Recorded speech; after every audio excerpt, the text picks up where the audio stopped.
what's the buzz on dual use technologies, which I'm really excited to dig into. Special guest this week is Dr. Katie Bratlie, who is the new Director of Innovation Ecosystem and Labs at the Henry M. Jackson Foundation for Military Medicine. Katie, welcome. Thank you. I'm glad to be here. It's a long, I'm just going to say HJF from now on when I. Yes. What a great title, too. Director of Innovation Ecosystem. I think that, if I could write a title, it would probably be something similar to that, too. Yeah, it's nice. It encompasses everything. Yeah. These interviews, Katie, as you know, are where we interview ecosystem builders like yourself to learn about what you're doing, how you're growing the ecosystem, and share with others to make sure that we can get your message out there and more people know about the resources you have and the amazing work you're doing. Before we jump into our conversation, let me just take care of a little bit of housekeeping. So as always, I'd like to thank, I always say, our real ecosystem builder, CRB, the design, engineering, and building firm that builds a lot of the labs and manufacturing buildings that you see across the BioHealth Capital region and nationwide. So I want to thank CRB for sponsoring us today. They are literally building the ecosystem that you and I are talking about today. Great. So thank you to CRB. And again, for those of you who are tuning in, please be sure to follow us on LinkedIn. And if you haven't joined our membership community online, please visit us at biobuzz.io and join and subscribe. Make sure you get updates on these programs as well as a lot of others that we host. So, Katie, let's jump into why everyone tuned in today.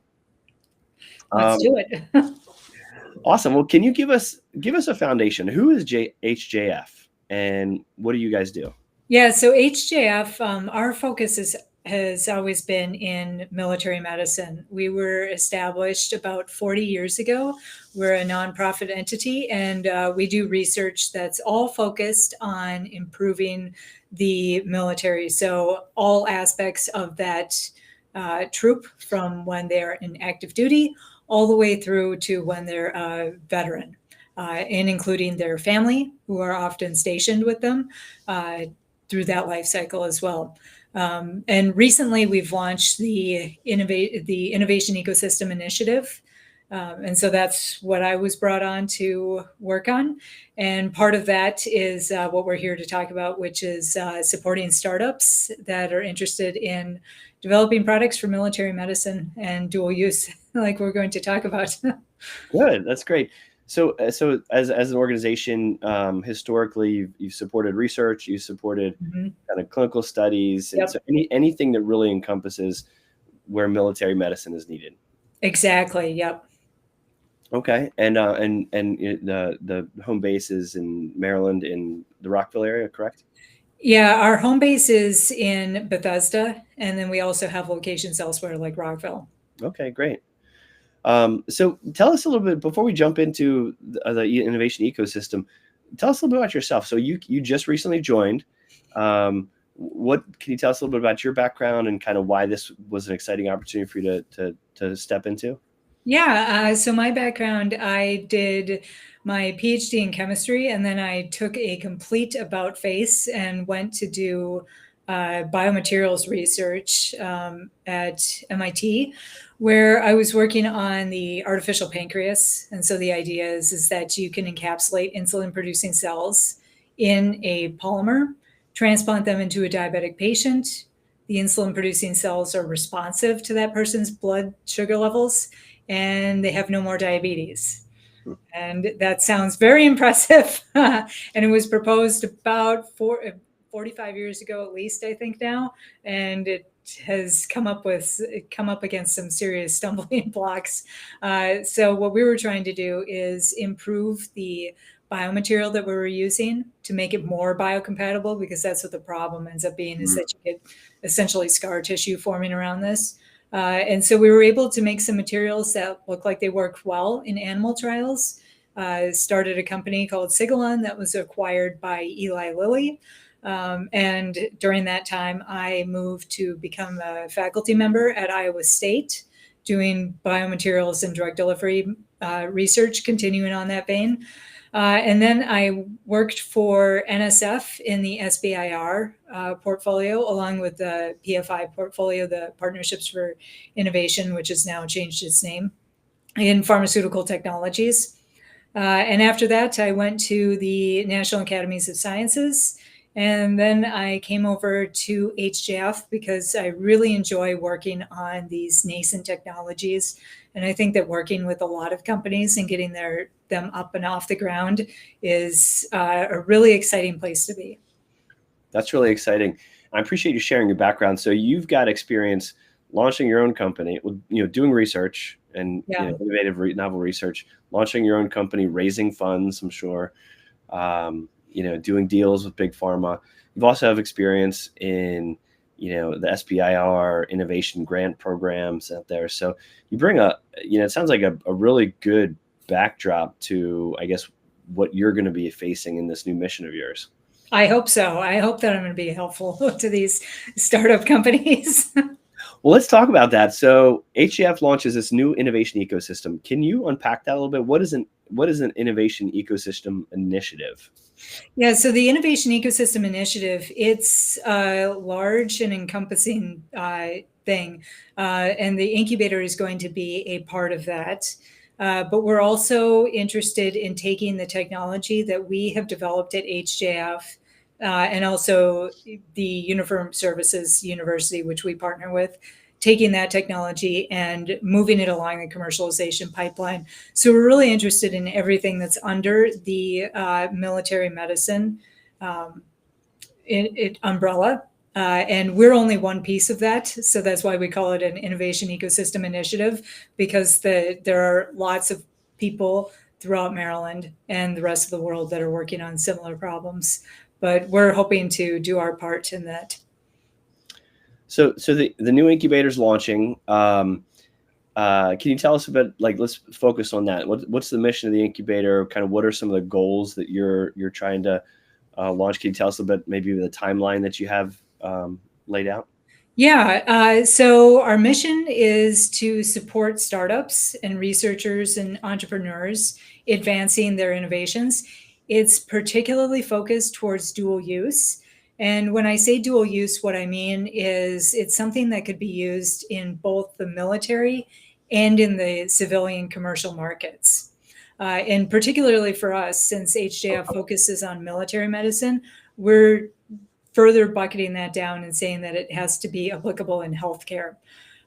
So the reason that we're choosing to go this route where it's dual use is that startups in biotech and medtech and everything in the healthcare space, they have lots of challenges taking their products to market. There's, money, time, all resources, and then you add in the regulation on top of this, and it gets to be a really complicated problem to solve. Then if you want to interact with the military and and market to the military, you're adding on all of these extra complexities of dealing with the Department of Defense. And so that's going to extend the runway from getting product to commercialization. So we think that we can really advance military medicine or move the needle on military medicine by helping companies that have markets in both of these areas. And so the timeline for this, we're in the middle of the timeline right now. So we had a pre-application phase. And so we've seen some interesting companies coming out of that we're really excited about. We've invited them to submit a full application. And their full application, they're going to present in front of our Innovation Advisory Committee, who is meeting at the end of next month. And then based on the feedback that we get from that, we will make a decision as to which companies will be invited into the incubator. And the incubator is currently undergoing construction. They are in our home office in Bethesda. And so we broke ground about a month and a half ago. By broke ground, I mean they tore out the carpet. They're not building extra walls. So they're projected to be finished with construction by the middle of December. And so we're going to try to get companies moving in at the beginning of January. And what we're trying to do is I want to have cohorts so that we have a different age of companies that are in the incubator at any one time. So we're not going to fill the entire incubator up to begin with. So we're going to have additional cohorts that will be coming in. And so we're anticipating that we will have another innovation advisory committee meeting in probably April. And so we'll open up the pre-application cycle probably beginning of 2026. That's great.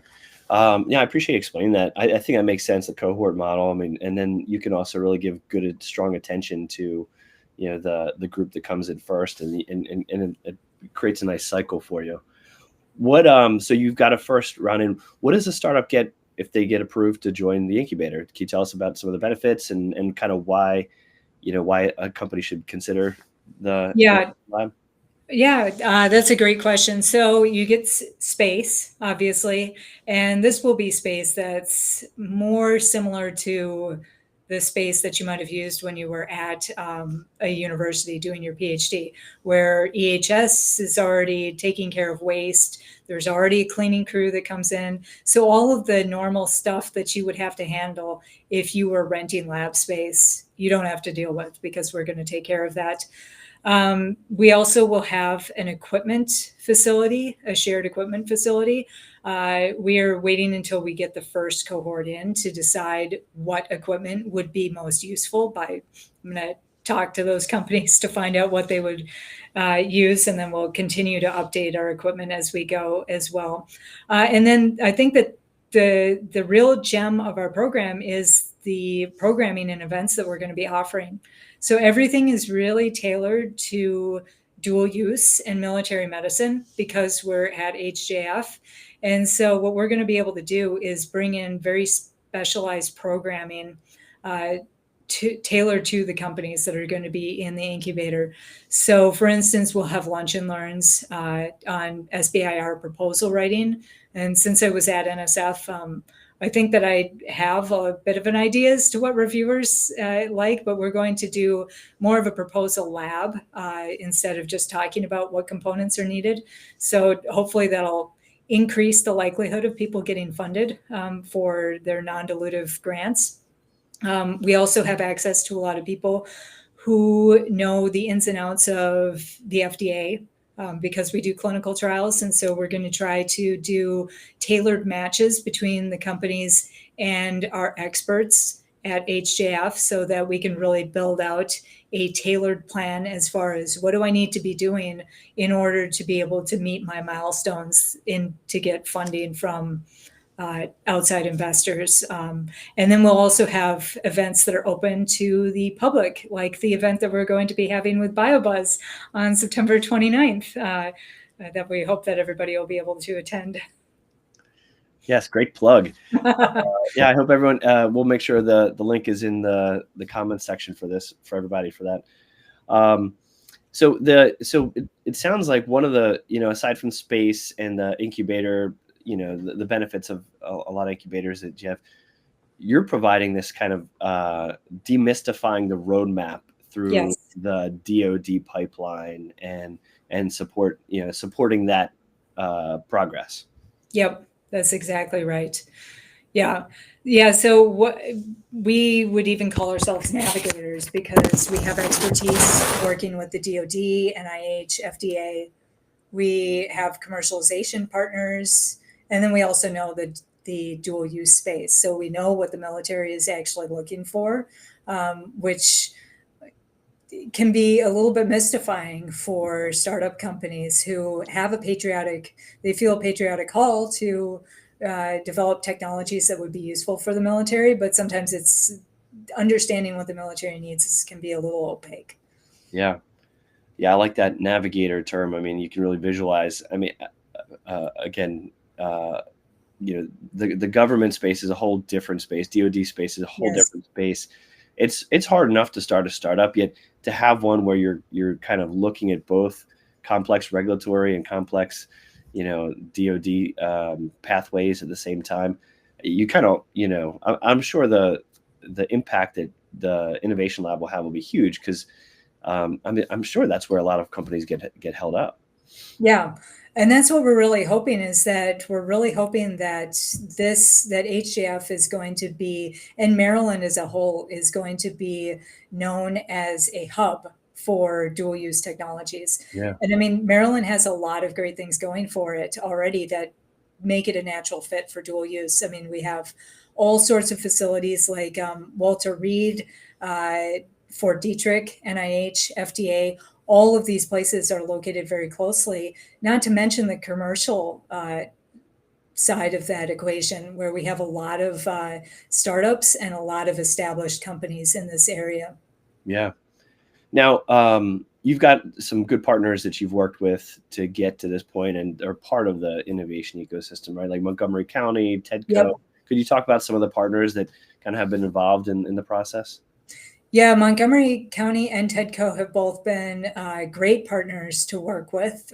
We received grants from both of them to assist with the construction of the incubator space, which is very helpful. Construction is always a difficult thing to fund.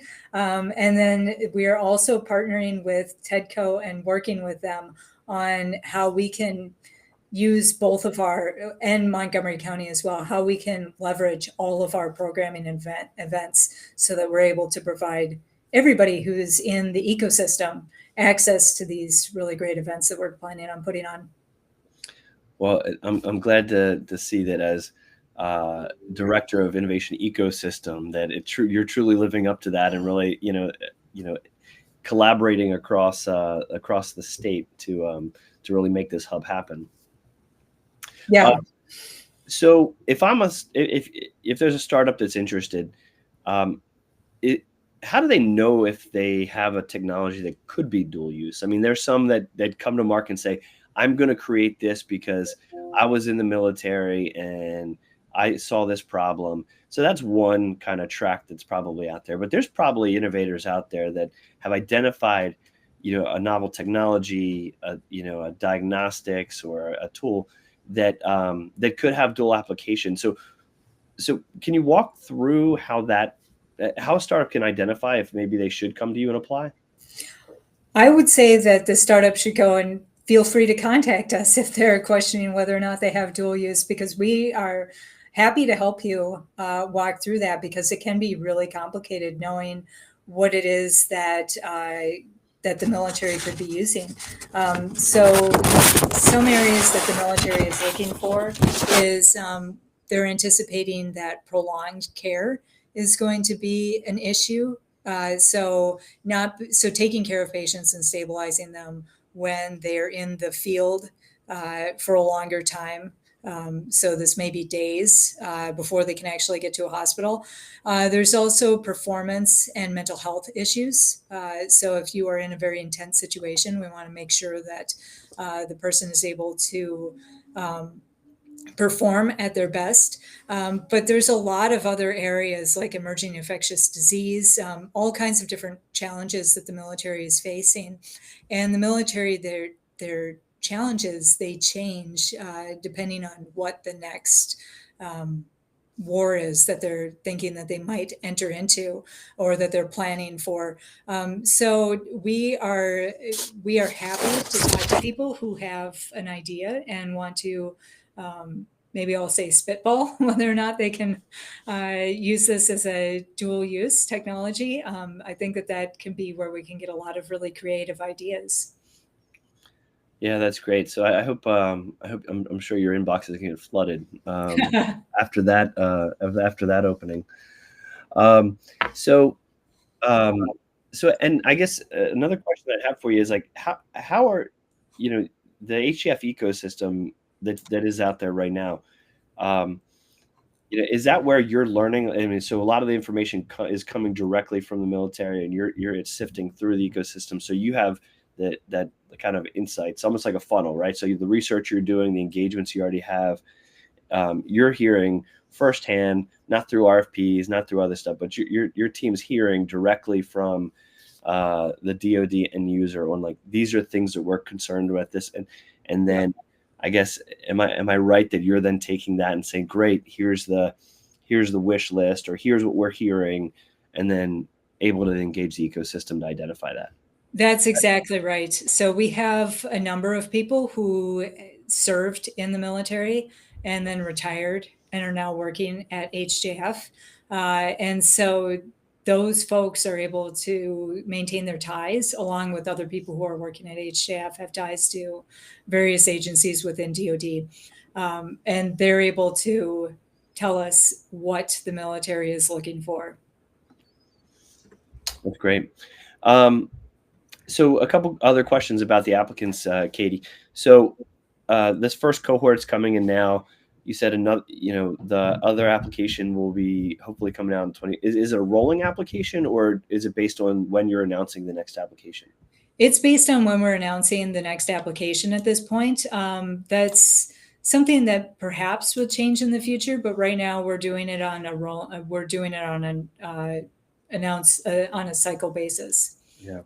And is there any funding that HGF provides as well, or is the lab space, is funding part of this at all? This is a question that came in from our chat. Yeah, we have, so lab space is part of this. And then what we also have is there is a venture fund that is associated with HJF. It's called HJF MDC Venture Fund. And so there's a potential to get funding out of that fund. Yeah. Yeah, but it's not guaranteed when when an application is approved, the funding is not part of it, but you are then able to apply for funding from the venture fund. Exactly, that's right. That's great. Can you tell us a little bit about? So you talked about like some of the SBIR programs and some of the other networking events. How will you be engaging outside of these your programs? How will you be reaching out to identify startups and identify new technologies or innovations? What do you have planned for really kind of trying to identify and find and engage with the community? Yeah, that's a great question, because it can be really difficult to find those good companies, and there's a lot of them out there. One obvious place to look is SBIR awardees. There's a list of those companies, so it makes it a little bit easier to go through. And the nice thing about that list is that we can go through the non-DoD companies and try to find companies that might have a dual use and not have come across that terminology before. Mm-hmm. So that's one big way that we are doing this. We also advertise at various conferences, so like 𝗕𝘂𝗇, their Entrepreneur Expo, we work with 𝗕𝘂𝗇. 𝗕𝘂𝗇 also has a grant process, and so we work with some of their program directors about companies that are interested in doing dual use, and they have a Def Tech. I always trip over that word. I don't know why, but they have a Def Tech section, which is defense technologies, and they have medical technologies as part of that, as well as others that fit in the defense sphere. So those are kind of the main ways that we're going about this to try to find companies.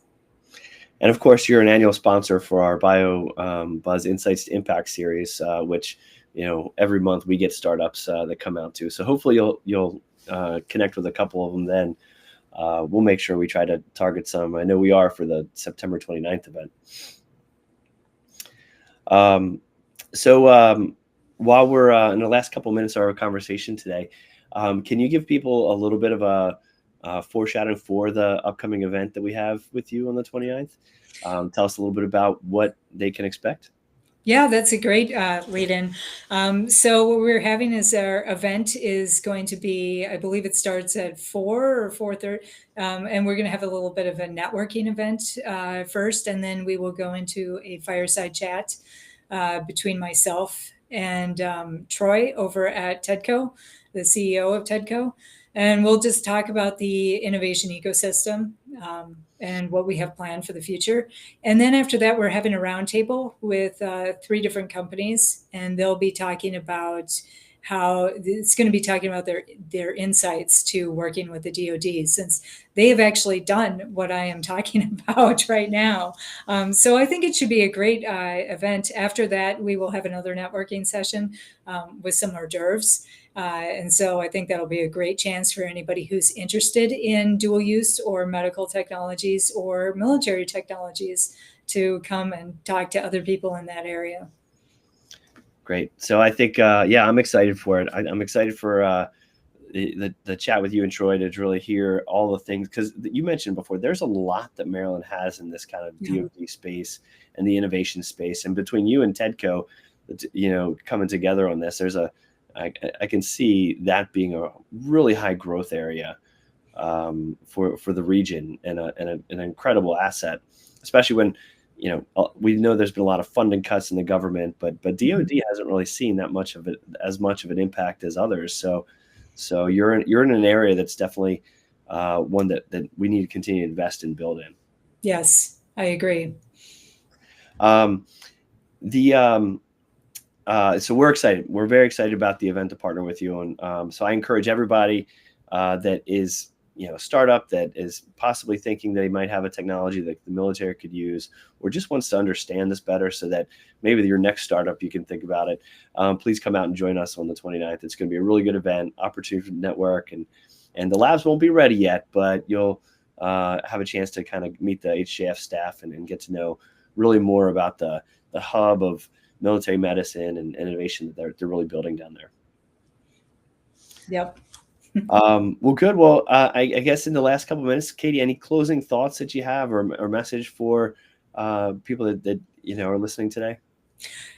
I mean, I would just kind of reiterate what you've already said, that if anybody is in a startup or a researcher or a potential partner or investor who's interested in knowing more about the ecosystem, I think that the best way to do that is by stopping by the event on the 29th. And we don't have a calendar yet of the events that are going to be happening for our particular for HJF in the new year. But when we do have that, I encourage everybody to stop by and ask us any questions that you might have about military medicine and dual use. Perfect. I know I said I was going to let you close it out, but you just made me think one more thing. Investors are a critical part of the equation. Yeah. What can you say about why investors should be interested in this field and this area? And any thoughts around that? Well, so, you know, I talked about how there's a lot of complexities with going after DoD for medtech, biotech, anything in the healthcare system, because it adds that extra layer of complexity. But there's also advantages. I mean, every disadvantage seems like it comes with an advantage. And that is, you now have two markets that you can go after. One is the commercial market. Maybe there's multiple different sub-markets you can go after. And there's the military market. So that can be a real advantage there. And then there's also, you know, the heart, going after your heart, if you are interested in fulfilling your patriotic duty and trying to help out with the troops. I like the way you put that. For every kind of disadvantage and advantage that comes along with it. And, yeah. Yeah, well, I know, you know, investors these days, we work with a lot of investors and VCs, and you know, I think, you know, again, with a lot of the changes in the economy and things like that, people are looking for where to put capital that that can, I don't want to say de-risk, but that can have a clear line of a path. And it sounds like with HJF and with you, Katie, investors and startups have a partner that are going to help to de-risk at least the military medicine path. Yes. For startups. Yep, that's what we are aiming to do, because it's a very complicated beast. Until they meet you, and then you decomplicate it. Yeah. Katie, thank you so much for taking time today. Really appreciate it. We're thrilled to partner with you all, and we look forward to the event on the 29th. It's going to be an awesome event. And again, I appreciate you carving off your afternoon to chat with us and our audience today. Yeah, anytime. Thank you for having me. My pleasure. So thank you all for tuning in today. Please tune back in. We have a great fall lineup. You can see the lineup of a lot of our upcoming What's the Buzz on our website. So make sure you go sign in. Make sure you update your preferences and membership accounts so you can get our breaking news and updated events. But we're going to be talking with a lot more ecosystem builders just like Katie all fall, and promoting a lot of the events that are happening. The ones and the events and things that you need to know about, like the one we have on the 29th, as well as the 𝗕𝘂𝗹, which is coming up this October. If you're in the startup ecosystem, that's a must-attend event for anybody. Maryland, DC, Virginia, Philadelphia, Pennsylvania. I mean, it's not just a Maryland event. This is a tremendous opportunity to access resources, investors, and insights that will help your startup, and not just life sciences either. And then the Bioinnovation Conference, if you're not attending that, that's next week, held by the Maryland Tech Council. That one's coming up very soon as well. So a lot of opportunities if you're growing a business, developing new technology in Maryland or beyond. A lot of opportunities in the coming fall for you to get some value and engage. Again, especially with HJF on the 29th. So thank you all. And until next time, we'll talk soon.